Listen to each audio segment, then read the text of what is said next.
Hello and welcome. This is Cheryl. Thank you so much for joining me today.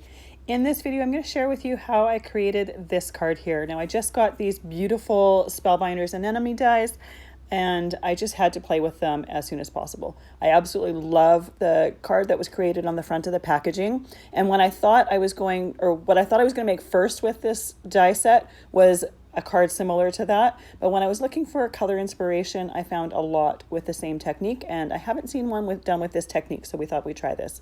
So I have some cardstock here with some double-sided tape on it. Now, you saw me showing the roll as well as sheets. You can buy it either way. I always recommend starting out that you use the sheets just in case you don't necessarily love doing this technique. If you do love it, the rolls definitely are a lot more economical and they go a long way. They last a long time and it's a great tape to have. So what you see me doing here is I'm trying to get the die cut through enough to cut the outside of this image. Now, I don't necessarily want the inside cut, but because we're cutting through the tape backing, the tape plus the cardstock, you have to put it through a few times and increase the pressure if you're not finding it going through the outside. The outside part is the easiest part for the die to cut. And because I haven't used this die before, I wasn't too sure on the stacking or the pressure. So you'll see me put it through a few times, and I do go back and forth. I put it on different areas of my cutting surface. And then when I wanted to increase the pressure, I added a cardstock shim beneath my lower cutting plate just to increase that pressure. Once I have it out of the die, or I've got the whole perimeter cut out, I can take that die or that piece out of the die, and I'm making sure that that tape backing stays on my piece here. Off screen, I cut the silhouette part of the die just out of some regular cardstock. Once I have this done, I'm taking some tweezers and I'm peeling off the flower petal parts of this die. Now, the tweezers that I'm using are ones that you have to squeeze to close, and you do need to use this type of tweezers with it because you want to be able to hold the tweezers closed while you're peeling that backing off. These second tweezers here that I'm showing are not suitable for this technique. You need to use ones that you hold closed. Later on, we'll be using the other ones in the video, so you'll see different uses for both of the tweezers. So once I have all of the flower petal backings off, I'm taking them and I'm putting some clear glitter on them. I've just got a microfine glitter here that I absolutely love using. It's got just a really nice fine look to it, and it's going to add a lot of sparkle to this die cut. Before I start coloring my piece, I want to burnish that glitter. And what that's going to do, it's going to give it really good contact with the adhesive. It's going to kind of flatten it, and it ends up making it a lot more sparkly. So you'll notice as you're doing this, the glitter turns more sparkly because it's flattened out and against that adhesive. I find the easiest way to do that with this is to go from the center and push out. Now, also, when I was looking at color inspiration, I looked up anemone flowers and came up with a whole bunch of different ones that had really cool looks to them. Now, the pictures you're seeing are just the ones that I thought would be interesting looking as a card. I chose some Copic markers closest to the one that I chose to do. And I have a little blush color here, and I have two purples. I end up not using the dark purple. I wasn't sure how dark the lightest purple was going to be, so I wanted to make sure that I had something dark to add some more detail if I needed it.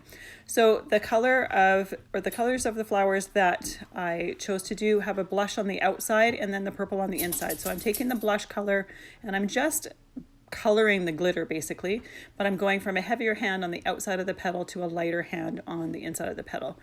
In the end, I didn't really need to blend a whole lot, but I do have my blender Copic there, which works really, really well for blending on top of glitter. It doesn't work for blending two Copic colors together on regular cardstock, but it works perfectly for glitter. So if you happen to get a harsh line when you're coloring with Copics on glitter, you can use a blender pen to rehydrate that ink and blend it out. I always start at the darkest part of the color that I'm wanting to blend out, and then I blend towards where I want the lightest color.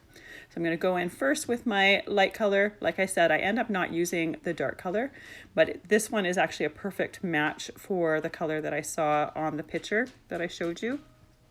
And I'm doing the same thing as I did with the blush color, but the opposite side of the petal. So I'm starting from the inside part of the petal and just with a heavy hand on that part and then lightly stroking up. So here I've got the blender pen. I'm just showing you how to blend it out. It didn't really necessarily need it, but once again, I'm starting at the darker area of the color and just blending out between the two colors. The other thing I didn't end up needing to do, but could do if necessary, was go again over the blush color to blend it into the purple. And then vice versa, you can go back over the purple color and blend it again if you needed it to.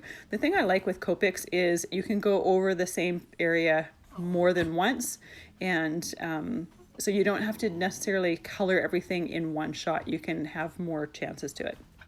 I always do this technique with alcohol inks on the glitter because it dries really, really fast and I get a nice vibrant color. When I first heard about this technique many years ago, they were saying you could use Tombows as well, which are a dye-based marker. So I did a side-by-side comparison of the two. The Tombow markers, because they're a dye-based and because glitter is plastic, it doesn't actually dry on the glitter. So what I was finding is you could lift the color off with your finger for weeks, whereas the alcohol ink, you can't lift the color off. It dries really, really quickly and it dries permanently, so that color stays there and you don't end up having fading because of touching it and removing color.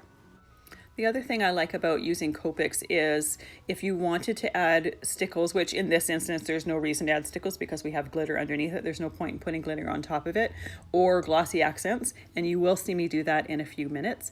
You can easily do that right over Copics. It doesn't rehydrate those inks and have them spread.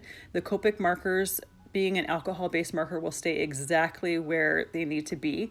So you can put things over top of them and that color is not going to migrate. Whereas if you put those things over top of dye-based markers, those colors will tend to bleed out. Sometimes they'll change color. I find with using glossy accents or stickles on red dye markers, tends to turn those dye markers more pink or orange. You'll see I have a little bit of staining on the end of my blender brush. Easy enough to remove. All you do is take a scrap piece of paper and scribble it out until the ink is clear.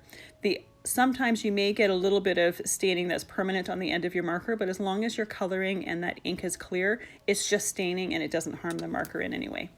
So I thought the center of the flowers looked a little bit plain, and all of the pictures that I saw had a nice dark center. So I took a gray and a black and I colored it with the dark gray, and then I just dotted it with black. The black probably wasn't necessary, but I did it anyways. When I had this color in my head, I thought I was going to use some holographic metallic cardstock, but in the end I just went with a nice silver glossy cardstock, and I'm sorry from the glare from the cardstock. It's really, really glossy. I found putting the holographic beside it, I thought it might take away from it. So I ended up just doing something simple with the silver. It cuts really, really easily, just like regular cardstock. I put my die against the silver side and then die cut it. So I'm not going to place that silver piece over the thing all at once. So I'm taking the backing off of any of the pieces that are left on there. And instead of doing it all at once and needing it to be perfect, here's a little trick. Take a piece of parchment paper. Mine just happens to be brown. That's just the type that was available at the store, but it will work with any parchment paper. And you're going to, over top of that parchment paper, you're going to line up what you need to be lined up. And this way you can be nice and gentle and perfect with it. You can take as much or as little time as you need. I have a little bit of that adhesive exposed, so I am going to stick those pieces down once I have the rest of it lined up. Once I have those two pieces down, I can take my parchment and slide it out a little bit and just attach it to that glittered die cut base little bit by little bit. This way you don't have to be perfect, because the tape that we're using is so good and sticks so well. If you were to try do it at one time and it stuck where you didn't want it to, the only way to get things apart is to start ripping them because it sticks so well. So by doing this, you can do a little bit at a time, you can take your time, and you can get perfect placement with your die cut. It just takes some of the worry out of it. I'm trying to think of the word, but that's the only one that's coming to my mind.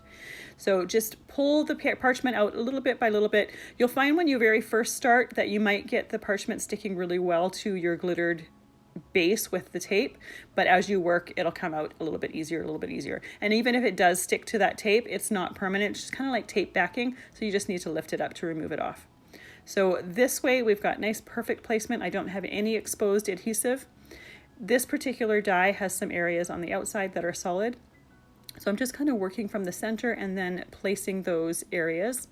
I like the solid areas because then you get some parts that have just that metallic to it. This parchment that we use can be put aside and be reused many, many times. It's not a one-time use thing. So I do leave it with my dies and my tape and whatnot, and I just reuse them over and over again. This backing piece here, we're going to glue onto the shadow part. I'm just using Distress Collage medium for that. It's going to stick quite nicely. I'm trying to make sure that I have a nice even shadow all the way around, and I put an acrylic block on there to hold it in place while it dries.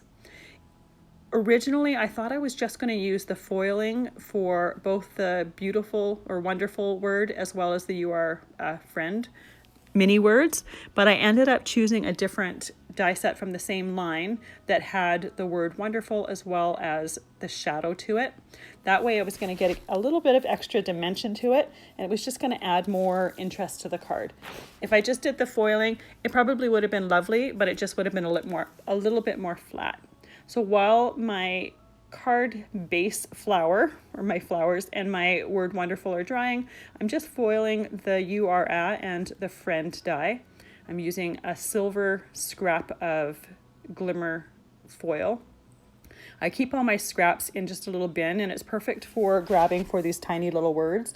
They don't need a lot of foil, and rather than cutting it off of the roll, if I happen to have scraps, it's just a perfect use for them. 2 for 1. I get good use out of those scraps, and I don't have to cut stuff off my foil roll. So I have my machine warmed here. The platform is ready. I put my dies on there, put the timer button on, and once that is solid, it's good to go through my Big Shot machine. If you've never foiled and used a Big Shot machine before, I have a couple of videos showing it, so you can take a look at those.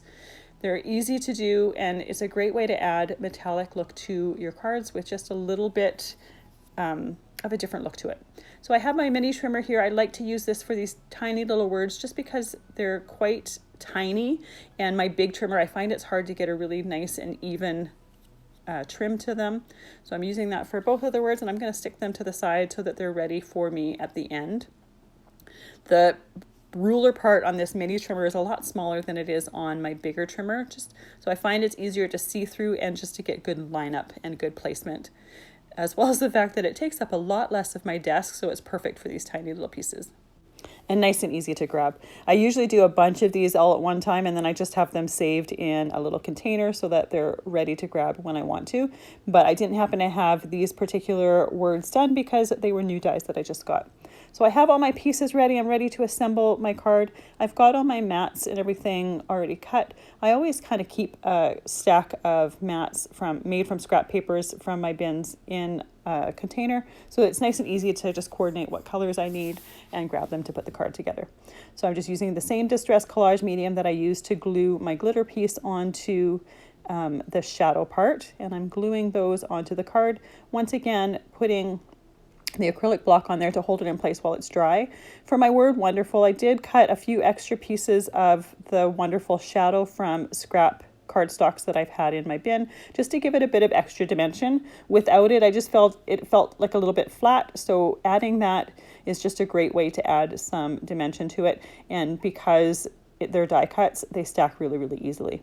So here is where I'm using those other tweezers. I'm putting the you are a and the friend foiled piece down, and when you're gluing these tiny little pieces, it's nice to have something to hold it onto, and by using the reverse tweezers where you squeeze it to open it, it's really great for holding those pieces. You can even drop them, as you may have seen me do. I might have cut it out, but it's a great way just to hold those while you're putting glue on and not having your fingers get in the way. So here's the part where I'm putting the glossy accents on the center of the flower. I have my glossy accents in a little squeeze bottle that has a metal fine tip.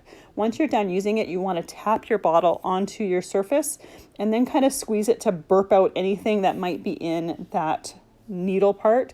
You don't want it to dry in there because that's what's going to make it clog.